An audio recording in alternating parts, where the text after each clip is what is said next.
Jadi ada yang namanya Koreum. Wah, apa tuh? Apa itu Korea? Karena ini masih sektor yang baru dan belum banyak money inflow ke sana, market cap-nya masih cukup kecil, jadi ya the best time to entry invest ya itu adalah cryptocurrency. Awalnya itu followernya itu di Sekolah Saham Indonesia itu udah kurang lebih 78.000 lah. 78.000, terus juga akhirnya Terus ganti foto lu naik 20.000. Foto yang begini.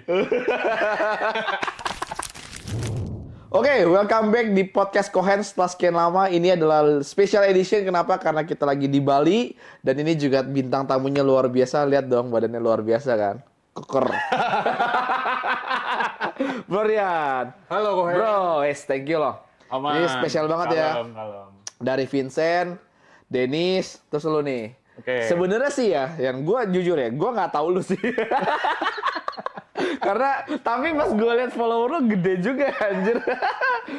Boleh cerita nggak ya, lu sebelumnya tuh gimana sih, Yan? Karena ini podcast ini kan spesial, anjing ini diranjang lah, lu kan. Iya, oke. No sensor ya, jadi karena ini spesial, lu kasih yang spesial dong, anjay. Anjay, keren. Ceritain dong, lu itu sebelum ini gimana sih? Sebelum Instagram gua sekarang gitu ya. Iya. Oke. Itu beli nggak sih? Enggak. Itu disclaimer ya teman-teman ya, itu organik ya. Organik, oke. Oke. Ntar gue dituduh beli lagi. Gimana ya? Nah, jadi sebenarnya itu Instagramnya awalnya bukan punya gua. Oke. Ya, tapi bukan beli juga. Jadi gini, dulu waktu gua start bikin Instagram itu ada bareng temen gua. Oke. Namanya Richard. Sama yang lu pada tahu lah ya, Bro Dennis. Oke.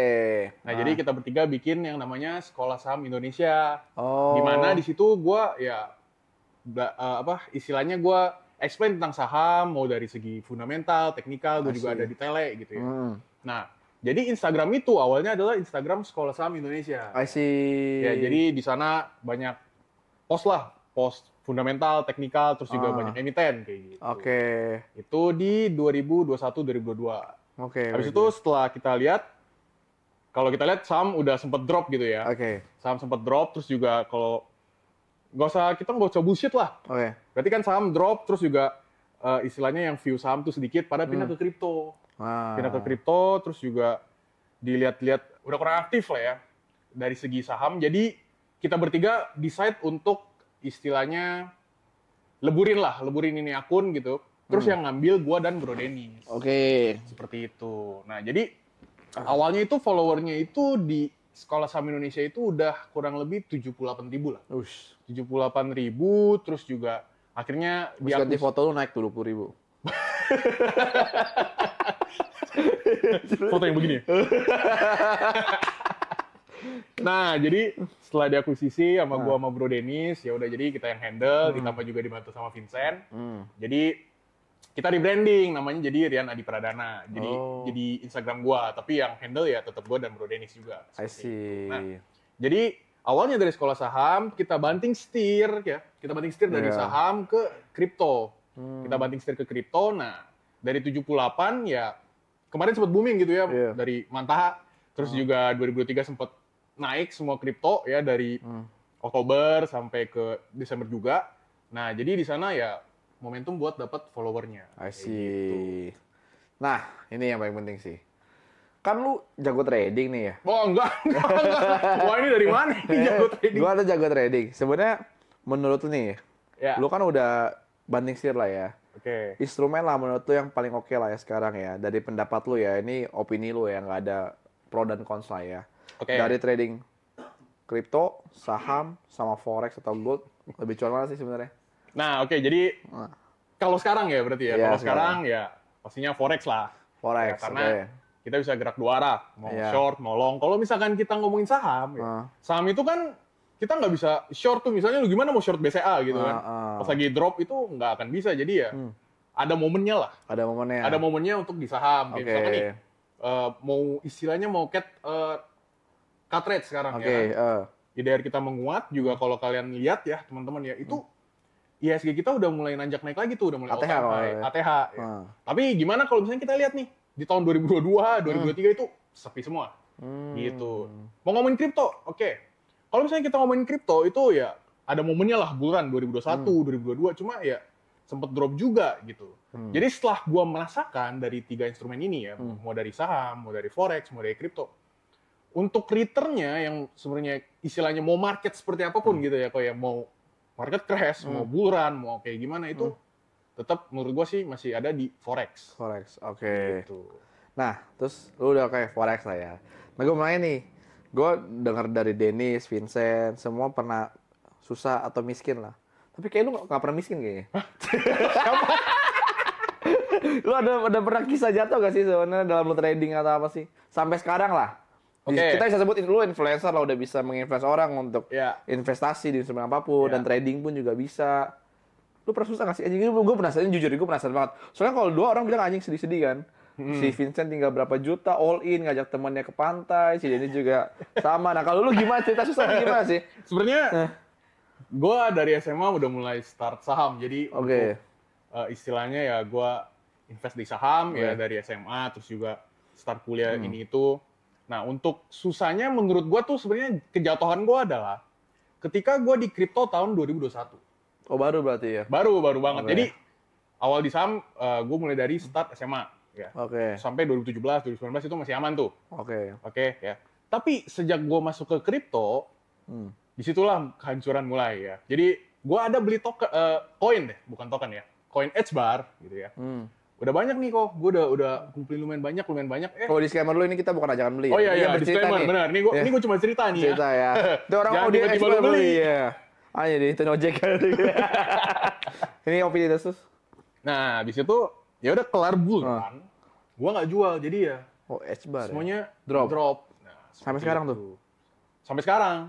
Sempat kemarin ya sempat rebound tuh ya kalau nggak salah ke 0,18, 0,19.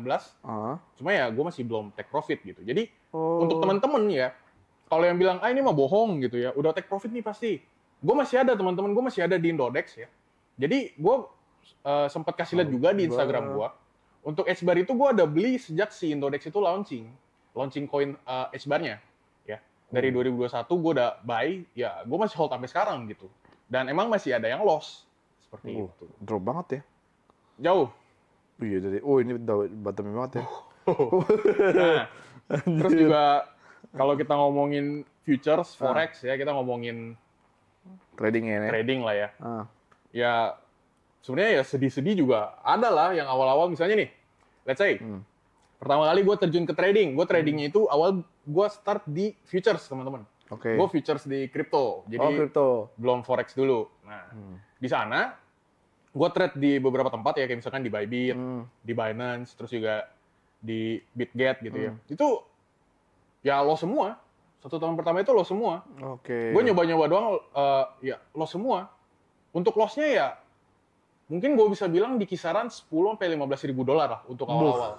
Jadi ya emang gue sempat mikir gini nih, ini apa gue yang goblok ya trading salah mulu, atau apakah emang gue nggak bernasib di trading ini, atau emang gue nggak punya bakat gitu ya di trading ini. Cuma ya itu pas kapan tuh? Itu pas sampai sekarang juga masih sih sebenarnya. Berarti kesimpulannya lu goblok atau enggak? Kesimpulannya gue masih goblok. Jadi itu kripto ya? Ya, untuk forex juga sama seperti kayaknya gue masih gimana ya? Gue masih belum pede sama tradingan gue sendiri sampai sekarang. Tapi karena profit tadi gue merendah anjir ini. Gue bingung. Kan gue ikutan call dari lu. Jadi ya gitu. Untuk sampai sekarang pun gue masih belajar trading sebenarnya. Ya, dari start 2021, 2022. Untuk yang fun fact-nya, gue awalnya itu bener-bener anti trading teman-teman.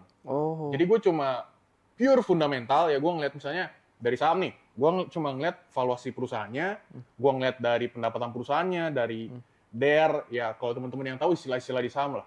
Nah, untuk di kripto itu juga gue valuasi dari segi projectnya, gue lihat tokenomics-nya dan lain-lain gitu. Jadi gue orangnya dulu memang istilahnya so pinter lah, ya. Ini apaan sih technical analysis? Masa lu beli sesuatu ngeliat grafik, ngeliat chart gitu ya. Nah, tapi sekarang ini setelah gue ketemu emang orang-orang yang sudah mahir dalam bidangnya ya, seperti Cohen juga ya, seperti Cohen dan juga Dennis ya dan lain-lain ya. Ternyata memang untuk trading kita ngeliat chart itu emang bisa. Jadi ya setelah gue ngeh gitu ya, ternyata emang bisa di ranah ini, ya udah gue mulai lanjut start untuk belajar trading seperti itu. Oke. Tapi ya memang sih untuk trading itu kan butuh proses ya. Ya. Tapi ada orang bilang Vincent sama dia bilang lu jago banget di token untuk valuasi. Dan lu bisa dapetin jackpot sampai ratusan X katanya. Nah, karena kita di gini kan ini kan juga teks toko kripto juga udah ngundang kita kan ke acara Coinfest ini kan. Ya ada. Gue mau nanya nih. 3 koin andalan lu yang lu yakin ya. Karena setiap orang ini gue tanyain ya. Tapi ini disclaimer dulu teman-teman ya. Ini hanya opini. Karena pas gue sama Tobing banyak koin ya, itu kan lagi all time high, tiba-tiba sekarang lagi hancur kan. Jadi gue disclaimer dulu nih ya, ini menurut lu nih, lu kan jago banget nih menganalisa fundamental, ini bagus ya, dan bisa 100-an X nih katanya. Iya. 3 koin jagoan lu nih, yang pasti lu pegang bisa ratusan X. Oke. Yang pertama, selain BTC, kalau gue maunya yang pertama unik, ya. Jadi disclaimer dulu ya teman-teman Ya. ya. Di sini lu mau fundamental sebagus apapun, project sebagus apapun, foundernya sekeren apapun, tapi nggak ada money flow juga ya, sebenarnya sama aja gitu ya. Tapi kalau misalnya kita ngomongin secara teknologi wise dan bukan dari segi hype pasar ya. Iya. Jadi ada beberapa project yang emang istilahnya gua pantau lah. Asik. Ya. Jadi kita cuma ngeliat dari segi seberapa bagusnya sih project ini, tapi bukan dari si valuasi dari pasarnya. Oke. Yang pertama ya pasti H-bar. jadi ini, Serius? jadi sebenarnya S-bar ini secara teknologi udah lumayan oke. Fanatik banget ya kayak ini. Oke, Nah, jadi S-bar ini ya kalau kalian tahu dia udah kerjasama bareng BlackRock ya, teman-teman. Makanya kalau kalian lihat data historisnya itu ada kurang lebih dalam 1 minggu dia naik 2 kali lipat ya. Dari gue lupa 0, berapa 0,08 ya. Terus dia twing naik gitu sampai 0,18. Nah, itu karena apa? Itu karena ada sentimen si BlackRock bekerjasama dengan S-bar. Kayak gitu. Dan juga dia kerjasama sama project lain. Contoh dia kerjasama bareng Hyundai, bareng Kia, ya bareng istilahnya oil company juga. Kalian bisa research. Dan dari segi teknologinya, menurut gue dia teknologi yang terdepan. Dia bukan blockchain, tapi dia hashgraph. Ya, gue nggak akan jelasin panjang-panjang di sini karena ya bakal terlalu repot lah. Jadi yang pertama ada S-bar.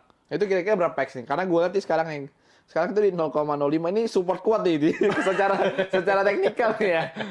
Tapi ini bukan ajakan ya. Tapi menurut lo berapa X sih?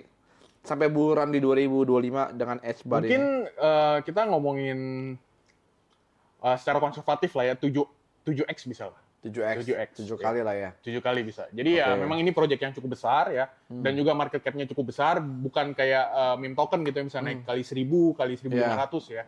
Karena kan kita bisa ngeliat dari segi market cap-nya juga.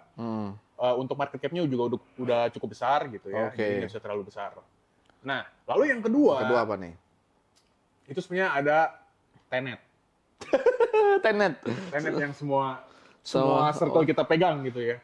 Nah, untuk Tenet ini kenapa gua cukup pede ya? Karena dari segi teknologinya dia itu merupakan sesuatu yang baru. Dia merupakan teknologi omnichain, teman-teman. Ya, jadi untuk transaksi antar network itu bisa pakai Tenet. Ya, dan dia juga mirip Pendle sebenarnya, teman-teman. Ya.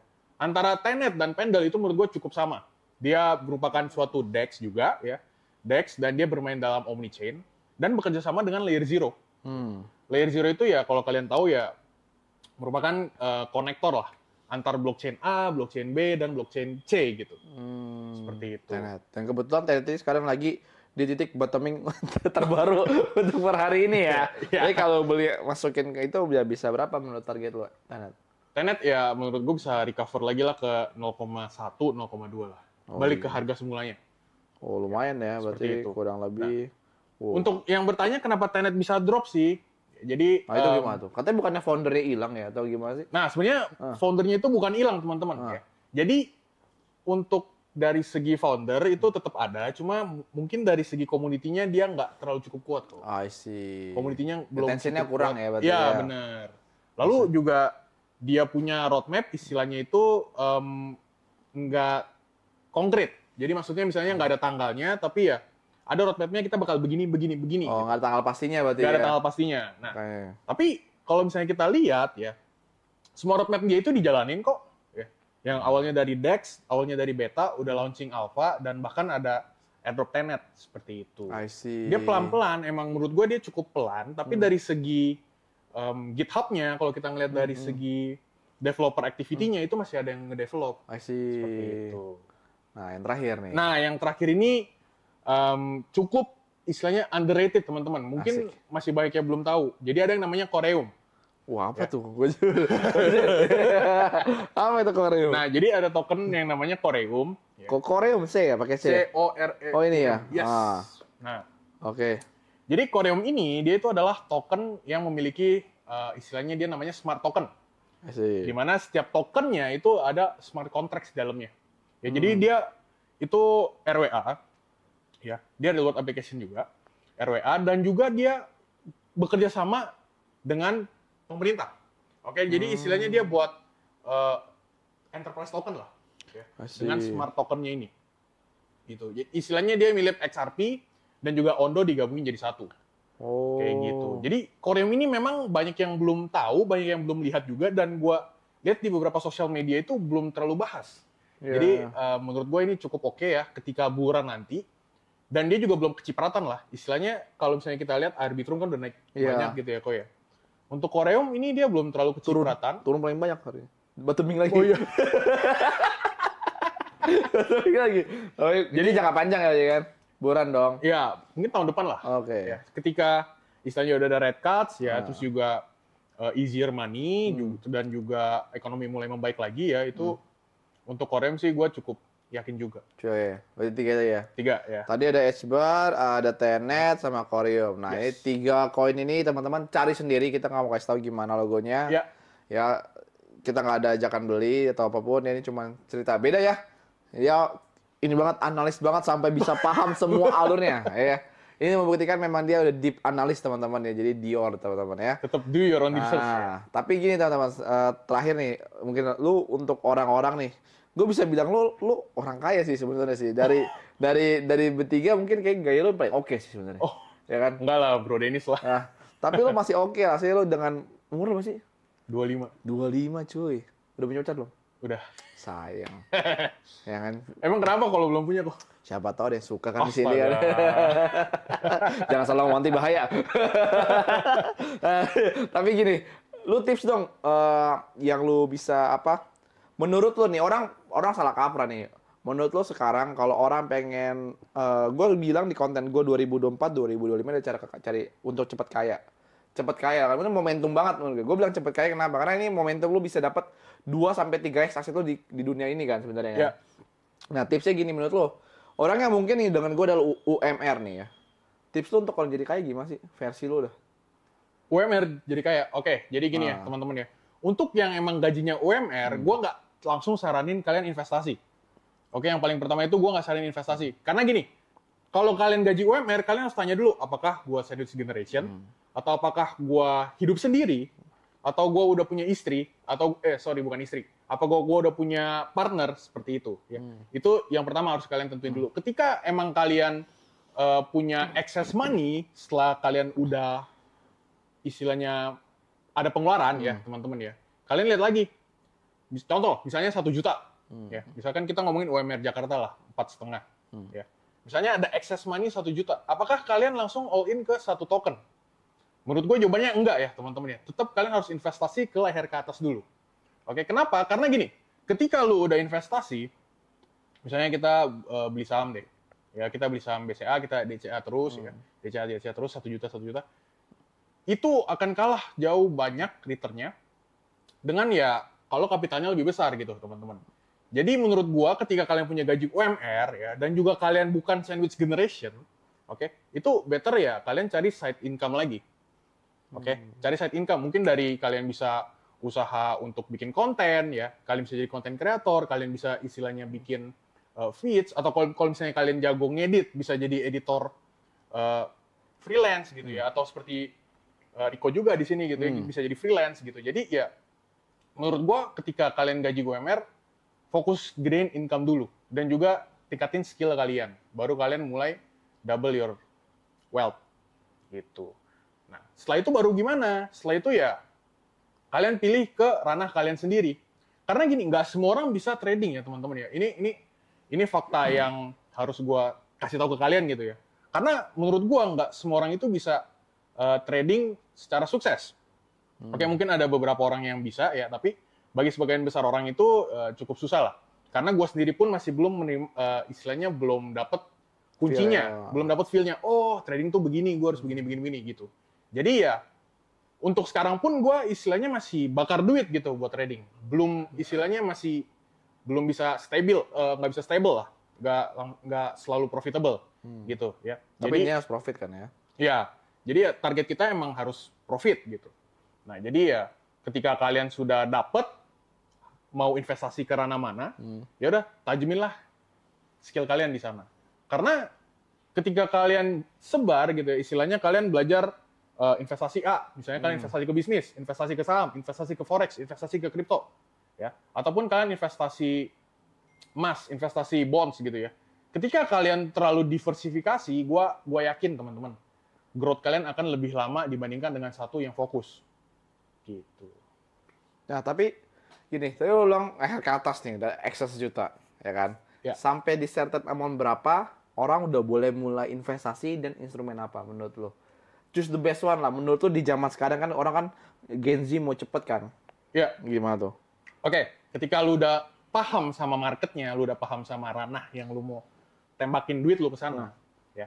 Menurut gua untuk sekarang best asset class itu masih di cryptocurrency. Crypto. Oke. Gimana? Karena gini, kripto ini masih sesuatu yang baru. Ya, masih belum banyak old money yang masuk ke sana. Sedangkan kalau kita ngeliat saham nih ya, saham itu udah overinflated. Kalau kalian mau invest ke saham, itu mungkin best time to invest itu ya di tahun 1970 sampai tahun 2000 gitu ya. Dan juga untuk properti sekarang, kalian mau investasi ke properti, itu kalian udah jadi exit liquidity-nya sekarang gitu ya. Sedangkan untuk sesuatu yang baru ya, untuk sesuatu istilahnya sektor yang baru itu adalah cryptocurrency, di mana baru lahir di 2008. Ya, jadi umurnya aja masih lebih muda daripada kita semua di sini gitu ya. Kayak Bitcoin itu 2008 kita umur udah berapa gitu.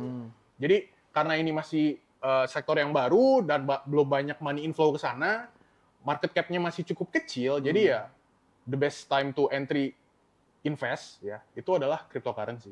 Oke. Gitu. So, untuk sekarang ya teman-teman ya. Ya, Jadi untuk teman-teman sekarang. untuk ya buat 2x 3x menurut kita gampang lah untuk tahun ini ya. Dan tahun ini dan tahun depan buruan ya. Yes. Dan terakhir dong, kata-kata bijak lu lah yang lu bakal biasanya kasih tau ke orang kalau gimana nih kok supaya gua kayak lu. Asik. Kan pasti ada yang ngefans sama lu dong. Ya pasti ada dong kata-kata bijak lu. Gimana sih gue pengen jadi kayak lu nih. Follower gede, terus lu bisa berkarya, influence orang, pro dan kontra lah. Yang ya maksudnya lu kayak gue gitu, tapi lu jangan lakuin kesalahan gue kayak dulu gitu loh. Ya. Terakhir dari lu gitu. Oke, jadi yang paling pertama kosongin gelas. Oke. Yang pertama jangan pernah kalian so tahu. Apalagi kalian ketemu orang yang baru, ketemu orang yang lebih kaya dari kalian, yang lebih pintar dari kalian, ya udah kalian diem. Close your mouth, shut the fuck up. Dan kalian serap ilmunya, ya kalian serap semua ilmunya, terus juga cara gimana dia dapetin duitnya, ya. Lalu kalian ikutin, gitu, ya. Jangan seperti kayak gue dulu, gue memang jujur gue sok pinter, ya. Gue dulu sangat sok pinter dan gue juga nggak mau tahu, gue bodo amat sama orang lain. Tapi ya, in the end, ketika lu seperti itu, lu akan dijauhi orang. Dan menurut gue ketika lu sok pinter, uang nggak akan datang ke lu, gitu. Gitu ya. Ya. Singkat padat banget ya. Sama. Jangan sok pedas. Jangan sok pintar ya. Jangan sok pintar. Tapi emang lu pintar sih. Enggak.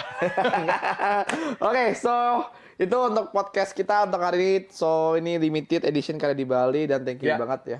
Thank you, Kohen. Kita udah bareng makan bareng ya. Ya. Tapi kita nggak bakal tidur bareng. Jadi tenang aja Astaga. cuma podcast doang ya. So siapa kira-kira tamu bakal berikutnya ada komen di bawah ya. Bye bye. Bye.